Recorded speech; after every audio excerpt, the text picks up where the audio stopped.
Bentrovati al meteo. Tempo sempre stabile sul Triveneto.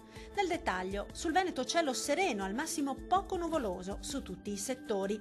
Non sono previste precipitazioni degne di nota. Temperature minime comprese tra -1 e 0 gradi, massime tra i 9 e gli 11 gradi. Diamo ora uno sguardo al Friuli Venezia Giulia. Sarà ampiamente soleggiato su tutti i settori ed il cielo si presenterà sereno e sgombro da nubi ovunque. Temperature minime previste tra -1 e 0 gradi, massime comprese tra 9 e 11 gradi. Vediamo infine la situazione del Trentino Alto Adige. Il cielo si presenterà sereno e limpido su tutti i settori. Locali foschie saranno possibili sul settore settentrionale. Non sono previste precipitazioni degne di nota. Temperature minime tra -5 e 1 grado, massime comprese tra 8 e 11 gradi.